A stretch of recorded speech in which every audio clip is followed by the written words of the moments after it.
Hello, everybody. My name is Gregory Westwater, and I'm joined again today by Bill Oberkampf. Both of us are members of the Simulation Governance and Management Working Group with NAFEMS. And today we're talking about the validation domain for our simulations. We're working towards a discussion on model predictability, and as Bill and I were having discussions, we realized we really needed to get a little bit deeper into what is the validation domain. And so in the past, I've described the validation domain as the range of sizes, conditions, etc., for which the model has been validated, typically by comparing your simulation results to either test data or some other known and accepted solution. And so in that, my choice of terminology there was the range.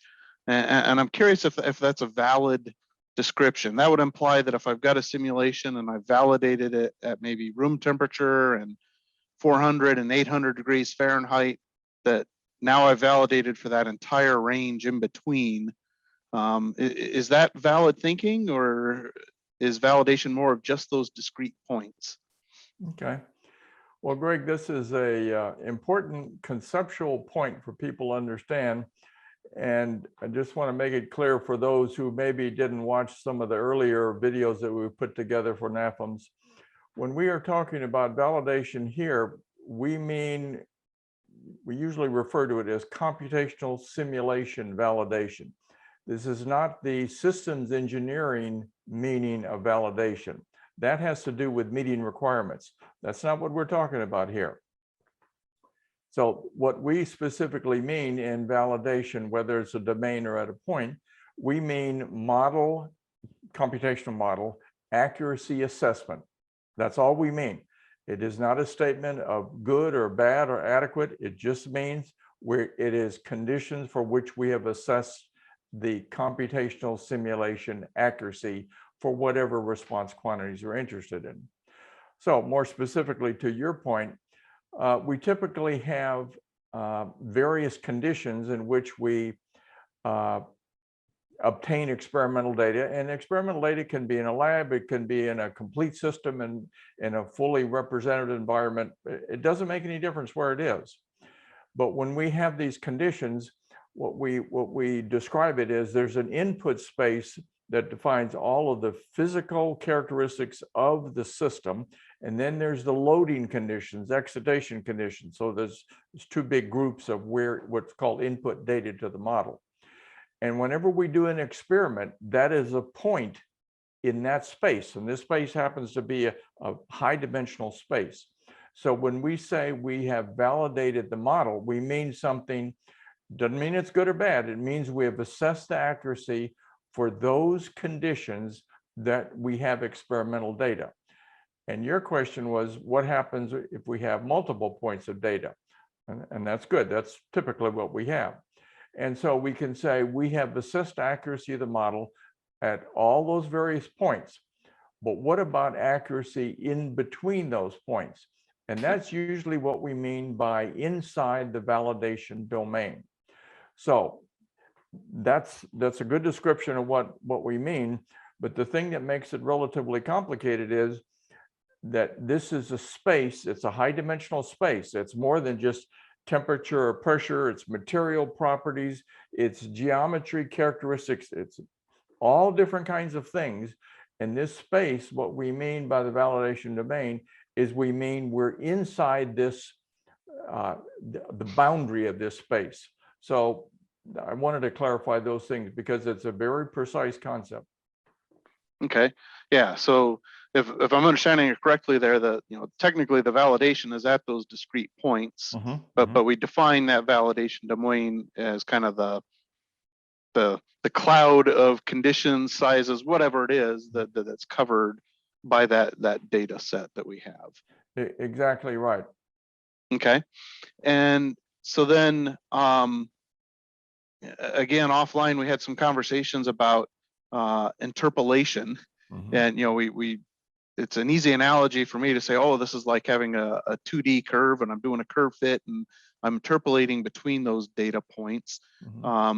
And I suspect that's not quite that simple, that there's some additional pitfalls there once we get into this multi-dimensional space. So what's your response on that? Okay. Well, thinking of in between points, as you described it, as interpolation, that's a reasonable concept, but it's not exactly right, because interpolation means you take data from whatever points and whatever the dimensionality of the space is, makes no difference. We typically think of interpolation in a two-dimensional space, but here this is a high-dimensional space, but the concept still holds. But what we're doing in this validation domain is we don't actually interpolate solutions in between points. We actually calculate any point we want in this space.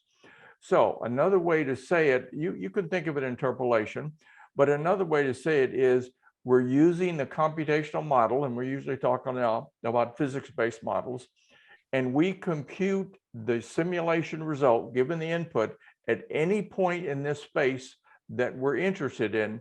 And in the validation domain, we think of them inside. Another way to say it is we are near the points at which we have assessed model accuracy. That's another way to say the same thing. Okay.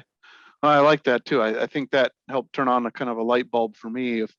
If I'm truly interpolating, I would just use my test data for those two validation points, right, and do the interpolation. I wouldn't go run the simulation a second time. That's so right. that it is a second calculation that's got all the attendant chances for things to be different there. So that's right. And what you said is a good description.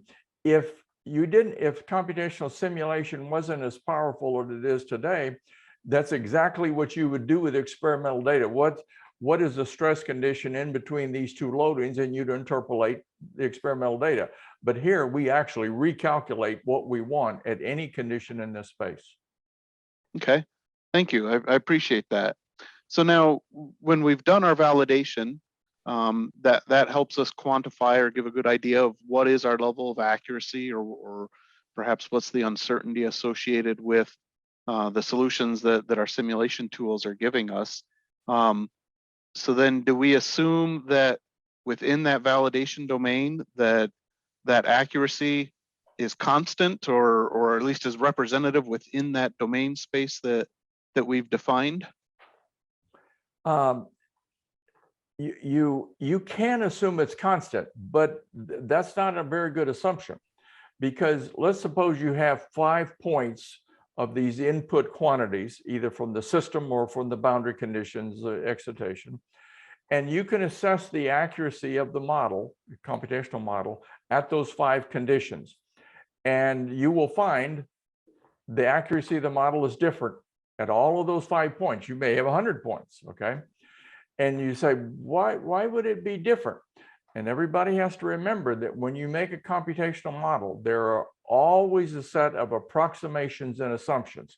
Every model has these.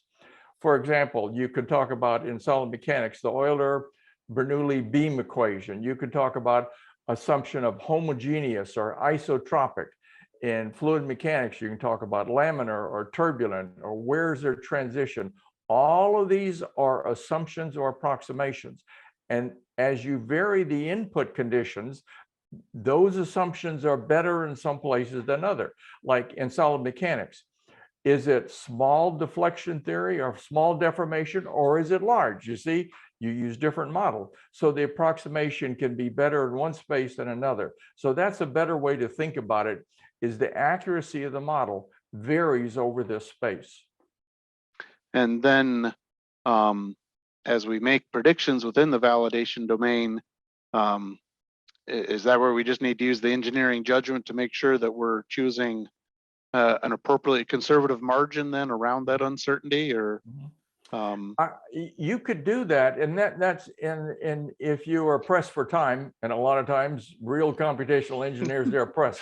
This isn't an academic exercise. You got to produce numbers, okay? Yep.